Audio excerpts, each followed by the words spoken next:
अस्सलाम वालेकुम स्टूडेंट्स। आज का जो लेक्चर हम स्टार्ट करने जा रहे हैं class 9th that is chapter 5 का आर्टिकल है न्यूटन लॉ ऑफ ग्रेविटेशन। ठीक है, अब बेटा इसको आप पढ़ने से पहले एक चीज पहले हम पढ़ लेते हैं कि हमें जब भी हम किसी चीज को ऊपर फेंकते हैं तो वो जमीन की तरफ दोबारा वापस आ जाती है। ठीक है, तो हम इसी तरह जब आप क्या बात करते हैं ग्रेविटेशन की या न्यूटन लॉ ऑफ ग्रेविटेशन की, तो सबसे पहले आपके पास क्या हुआ था कि न्यूटन एक बाग में बैठा हुआ था जो कि सेब यानी एप्पल्स का बाग था। वहां पे जब वो सोच रहा था कि हमारा सोलर सिस्टम है वो किस तरह किसके बेस के ऊपर काम कर रहा है, तो इतनी देर में एक सेब आपके पास नीचे आया उसके सामने। तो उसी के ऊपर वो सोचने लगा कि ये सेब जमीन की तरफ ही क्यों वापस आया है, वो एयर में सस्पेंड क्यों नहीं हुआ। तो इसी के बेस के ऊपर ने कहा कि ये कोई ना कोई जो फोर्स है जिसकी वजह से जमीन हर ऑब्जेक्ट को अपनी तरफ डाउनवर्ड खींच रही है। उस फोर्स को उसने नाम दिया कि क्या कहलाता है, फोर्स ऑफ ग्रेविटी। तो सबसे पहले देखिए आपने याद रखनी है कि बेटा फोर्स ऑफ ग्रेविटी से क्या मुराद है, या इसको हम एक और नाम भी देते हैं, फोर्स ऑफ ग्रेविटी भी कहते हैं, या फिर हम इसको नाम देते हैं ग्रेविटेशनल फोर्स का। अब फोर्स ऑफ ग्रेविटी क्या है, कैसे बेटा डिफाइन करते हैं, इसको हम लिखते हैं कि force of gravity is a force, एक ऐसी फोर्स है विद विच जिसकी वजह से अर्थ attracts every object towards its center। ठीक है, यानी ग्रेविटी जो फोर्स है वो एक ऐसी फोर्स है जिसकी वजह से जमीन हर ऑब्जेक्ट को अपनी तरफ खींच रही होती है। जिस तरह गैलेक्सी की बेटा एक मार्कर है, इस टाइम इसकी इनिशियल वेलोसिटी 0 है और किसी हाइट पे हमने इसको प्लेस किया हुआ है। अब जैसे ही मैं इसको छोड़ूंगा तो ये जमीन की तरफ खुद ब खुद मूव करना स्टार्ट कर देगा। किसकी वजह से, जमीन की एक फोर्स लग रही है इसके ऊपर जिसको हमने नाम दिया है फोर्स ऑफ ग्रेविटी, या फिर हम इसको नाम लेते हैं क्या कहलाता है, ग्रेविटेशनल फोर्स कहलाता है। अब अगर ये दो ऑब्जेक्ट्स की बात करें, जमीन या इस मार्कर की बात करें, तो इसी की बेस एक्सप्लेन करने के लिए कि ये फोर्स ऑफ ग्रेविटी कितना होगा, हम कैसे इसको कैलकुलेट करेंगे, उसके लिए न्यूटन ने एक लॉ पेश किया जिसको हम कहते हैं न्यूटन लॉ ऑफ ग्रेविटेशन। अब इसकी बेटा स्टेटमेंट क्या है, आपके पास बेटा ये क्वेश्चन आता है तो आपने इसको लिखना कैसे है, पेपर में अटेम्प्ट कैसे करना है। सबसे पहले देखिए स्टेटमेंट से पहले आपने बेटा इसको लिखना है इंट्रोडक्शन। इंट्रोडक्शन आपने क्या लिखना है, introduction of law of gravitation. आपने पहले ये लिखना है बेटा कि ये लॉ किसने दिया था, given by, it was given by Newton. Newton ने दिया था, और वो क्यों दिया था, किस लिए, मकासद क्या थे इसके, and was trying to solve mystery of solar system। वो सोलर सिस्टम के बारे में सोच रहा था कि ये हमारा सोलर सिस्टम किस तरह काम कर रहा है, कैसे कोई भी प्लैनेट्स दूसरे प्लैनेट्स के अकॉर्डिंग उसके सराउंडिंग में रिवॉल्व करता है, उसको वो सॉल्व करने की कोशिश कर रहा था। इसी के बेस के ऊपर उसने एक ये लॉ पेश किया जिसको हम कहते हैं लॉ ऑफ ग्रेविटेशन। अब बेटा इसके बाद आपने हेडिंग दे दी हुई है कि स्टेटमेंट क्या है इस लॉ ऑफ ग्रेविटेशन की। देखिए हमने ये बात की कि जमीन हर ऑब्जेक्ट को खींचती है, इसका मतलब है हर दो ऑब्जेक्ट्स के दरमियान फोर्स ऑफ अट्रैक्शन मौजूद है, फोर्स ऑफ ग्रेविटी मौजूद है। अब इसी को लिख सकते हैं इसी के बेस के ऊपर कि every object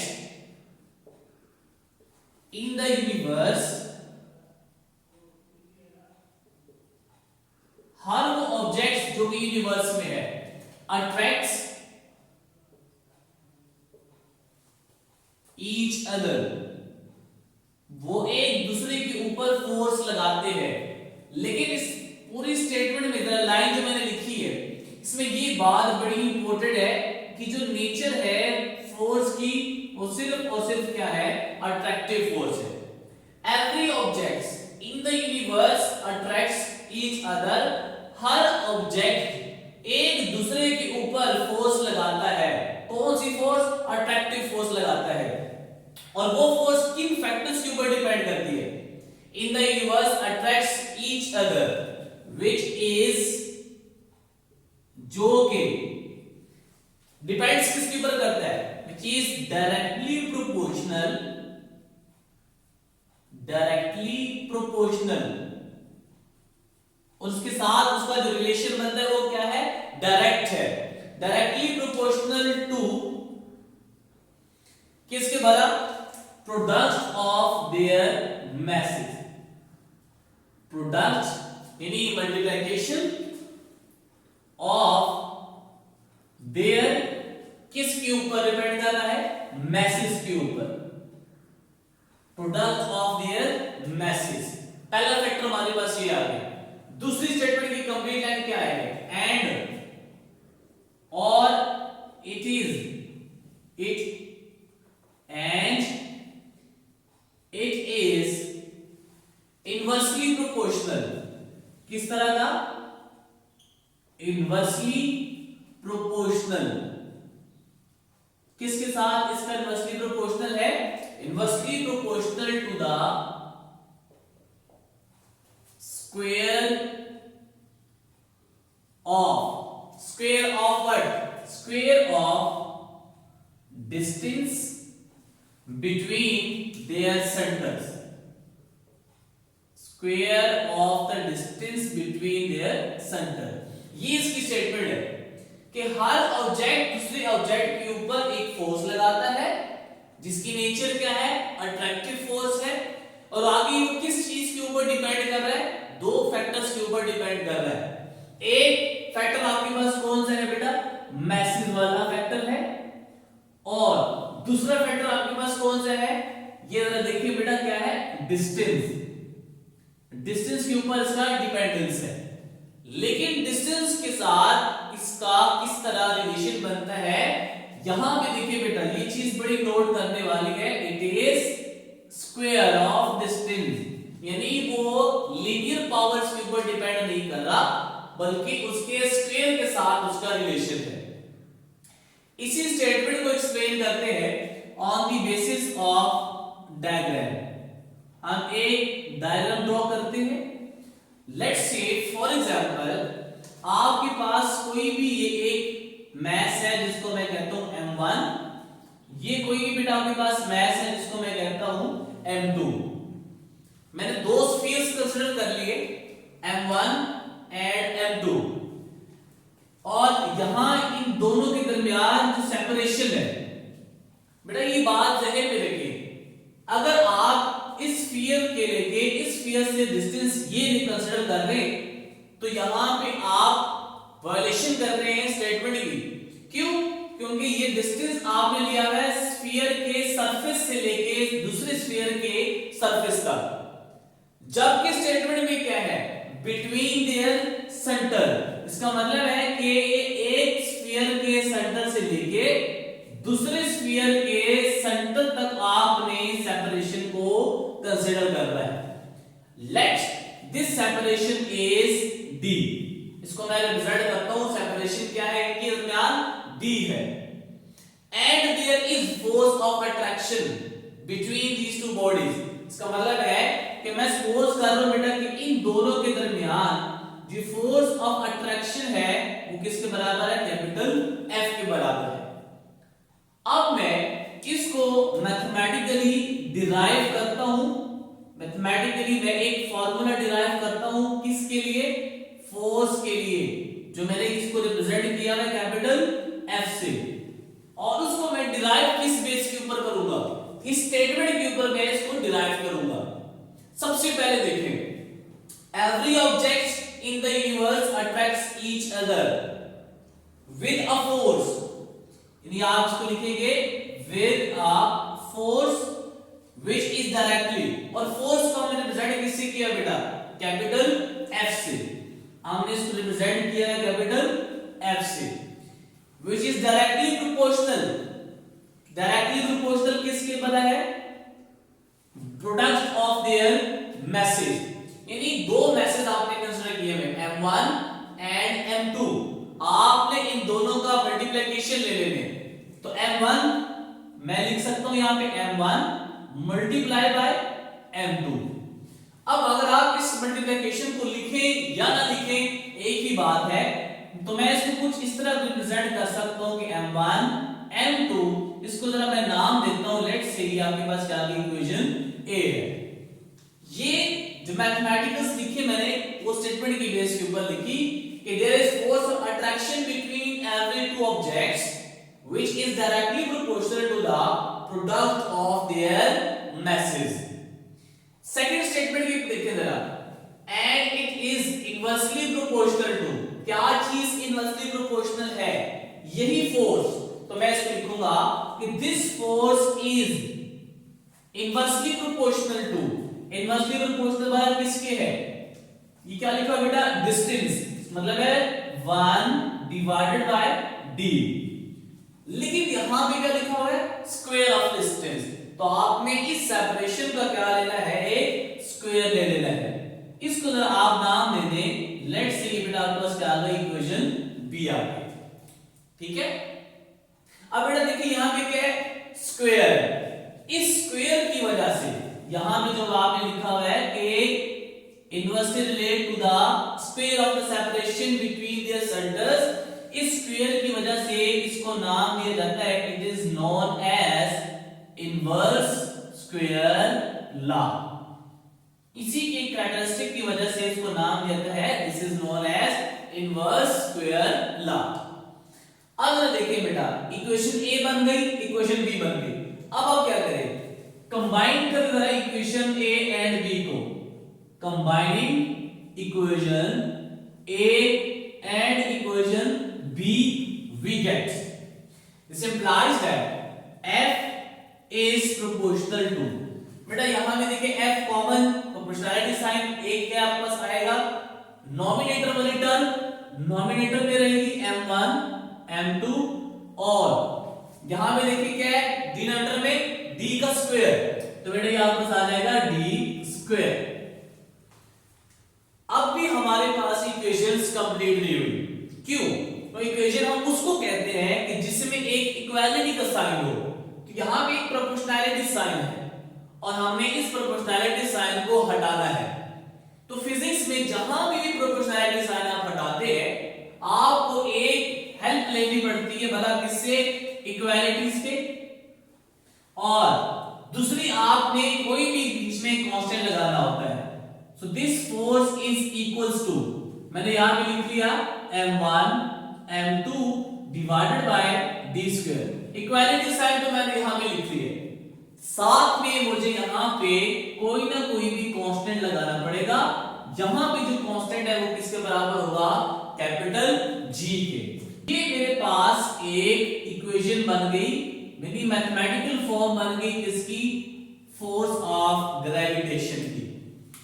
इसको मैं लिख सकता हूं कि this is the mathematical form of force of gravitation which is on the basis of law of gravitation. अब बेटा देखें यहां पे जो आपने कैपिटल G लिखा हुआ है, दिस G इज, इसको मैं कहता हूं कि क्या है आपके पास, it is known as proportionality constant, ये आपके पास क्या है, प्रोपोर्शनैलिटी कांस्टेंट है, और इसका नाम क्या है, and it is known as universal gravitational constant, इसको हम क्या लिखते हैं, यूनिवर्सल ग्रेविटेशनल कांस्टेंट, ठीक है। और इस ग्रेविटेशनल कांस्टेंट की खास स्पेसिफिक वैल्यू है, it's value is G is equals to 6.673 into 10 की पावर -11। मैं यहां पे इस कांस्टेंट की जस्ट वैल्यू लिखता हूं, अब मैं पहले यहां पे यूनिट नहीं लिखता, मैं इस यूनिट को यहां से फाइंड आउट करता हूं, यूनिट ऑफ जी, यानी ग्रेविटेशनल कांस्टेंट की यूनिट क्या आएगी, कैसे हम यहां पे फाइंड आउट कर सकते हैं। बेटा इस इक्वेशंस को आप जरा नाम दे दे। लेट्स सी बेटा आपके पास क्या इक्वेशन स्टैटिक है।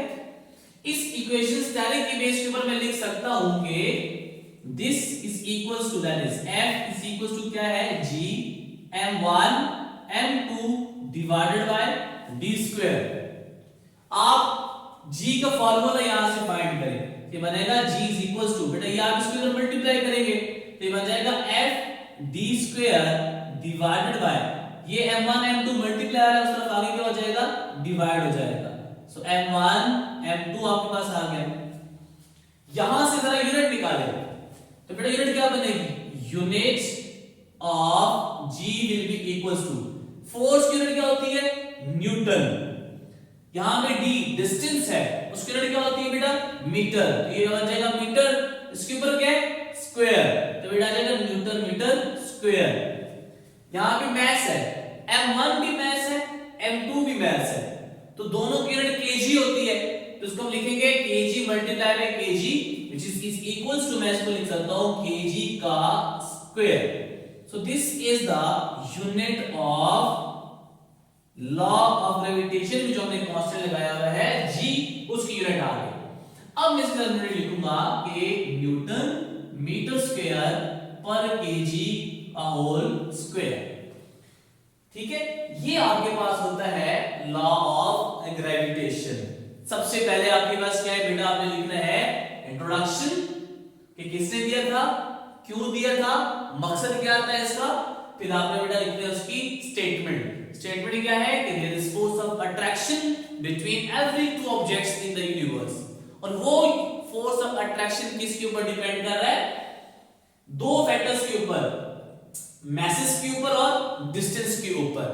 यानी mass को अगर आप मैथमेटिकली लिखेंगे तो force is directly proportional to the product of their masses, that is m1 and m2, and this force is inversely proportional to square of the distance between their centers, not their surfaces। फिर आप इसको बेटा mathematically derive करेंगे तो बेटा आपके पास ये एक इक्वेशन बन जाएगी जब आप प्रोपोर्शनैलिटी साइन को हटाएंगे, और फिर इसकी वैल्यू बेटा 6.673 × 10⁻11 कांस्टेंट होती है। यूनिट कैसे निकालते हैं बेटा, वो आपने इस तरीके से निकाल लेंगे। अब बेटा एक एमसीक्यू हम सॉल्व करते हैं। वो एमसीक्यू आपसे पूछा जा सकता है कि इफ सेपरेशन, या आप इसको लिख सकते हैं कि if two bodies of masses 1 kg are separated by 1 meter, ठीक है, and 1 मीटर आपके पास हो गया, what will be the force of attraction between them। अगर दो बॉडीज हैं जिनका मास 1 kg है और उनके दरमियान सेपरेशन किसके बराबर है, 1 मीटर के बराबर है, तो आपने बताना है कि फोर्स ऑफ अट्रैक्शन किसके बराबर होगा। पहली ऑप्शन है 6.673 × 10⁻11 न्यूटन, बी ऑप्शन है 6.673 × 10⁻+11 न्यूटन, सी ऑप्शन बेटा है 6.673 × 10⁻−10 न्यूटन, एंड डी ऑप्शन बेटा है आपके पास 1 न्यूटन। सॉल्व कैसे करना है बेटा आपने, मैं इसको यहां पे सॉल्व करता हूं। आपने इसको सॉल्व करना है by using formula F is equals to G m1 m2 divided by d square. आप पहले गिवन डेटा जरा लिखेंगे, क्या गिवन है, मास इज 1 kg, यानी एक मास m1 भी 1 kg है, m2 भी 1 kg के बराबर है, सेपरेटेड बाय 1 मीटर, यानी distance between the centre is 1 metre. तो बेटा यहां पुट करें जरा, तो ये बनेगा this will be equals to g की वैल्यू है 6.673 × 10⁻11, m1 की वैल्यू बेटा 1 m2 की वैल्यू बेटा 1 डिवाइडेड बाय d स्क्वायर है, 1 का क्या आ जाएगा, स्क्वायर आ जाएगा। जब आप इसको सॉल्व करेंगे फर्दर तो बेटा आएगा f will be equals to 6.673 into 10 की पावर माइनस 11, 1 आंसर आ जाएगा। तो ये as it is divide by 1 करो तो ये आंसर आ जाएगा। तो इसका मतलब है कि यहाँ पे जो वैल्यू आ जाएगी वो आपस ठीक ऑप्शन जो बनती है वो है पहली option, that is alpha option. तो ये आपके पास एक एमसीक्यू सा यानी शॉर्ट क्वेश्चन कह सकते हैं कि आपके पेपर में आ सकता है। ठीक है, दूसरा क्वेश्चन भी आपके पास पूछा जा सकता है कि ये शॉर्ट क्वेश्चन या फिर एमसीक्यूज में पूछा जाएगा, if separation between masses is doubled then force of, या आप इसको लिख सकते हैं then force will be। तो फोर्स के ऊपर क्या फर्क पड़ेगा, जरा देखिए बेटा, मैं लिखता हूं यहां पे F1 is equals to Gm1 m2 divided bye d1 square, इसको जरा आप नाम दे दें इक्वेशन 1 का, and F2 is equals to Gm1 m2 divided bye d2 square, इसको जरा आप नाम दे दें इक्वेशन 2 का। ठीक है, गिवन कंडीशंस क्या है, गिवन कंडीशन वो क्या गिवन है बोला बेटा कि d2 को आप 2 टाइम्स कर रहे हैं इसके बदला d1 के, आप इसको पुट करो इन इक्वेशन 2, इक्वेशन 2 में इसको पुट करें बेटा, तो ये क्या बनेगा, this force will implies that F2 is equals to Gm1 m2 divided bye 2d1 का स्क्वायर, जहां पे d2 था उसकी जगह मैंने क्या पुट कर दिया, 2d1 पुट कर दिया। This force implies that F2 is equals to Gm1 m2 divided bye, ये बन जाएगा 4d1 स्क्वायर। अब अगर इसको देखें, मैं इसको इस तरह भी लिख सकता हूं कि F2 will be equals to 1 by 4 Gm1 m2 divided by d1 square। अब इक्वेशन 1 से देखें, ये किसके बराबर है, ये बराबर है किसके बेटा, F1 के, तो मैं इसको लिख सकता हूं कि F2 will be equals to F1 divided by 4, ये इसका रिजल्ट बन जाएगा। और उस रिजल्ट को मैं कैसे लिखूंगा कि अगर आप सेपरेशन को डबल कर रहे हैं तो फोर्स ऑफ अट्रैक्शन 4 टाइम्स क्या हो जाएगी, लेस हो जाएगी, यानी क्योंकि इसका इनवर्स रिलेशन है किसके साथ वाला, डिस्टेंस के साथ। आप इसको इंक्रीज करें, फोर्स ऑफ ग्रेविटी की वैल्यू वहां से क्या हो जाएगी, लेस हो जाएगी। तो ये बेटा आपके पास था फोर्स ऑफ ग्रेविटेशन। उम्मीद है बेटा आपको समझ आया होगा। कोई भी क्वेश्चन बेटा तो आप कमेंट सेक्शन में पूछ सकते हैं, बाद में पूछ लीजिएगा बेटा। तब तक के लिए अल्लाह हाफिज।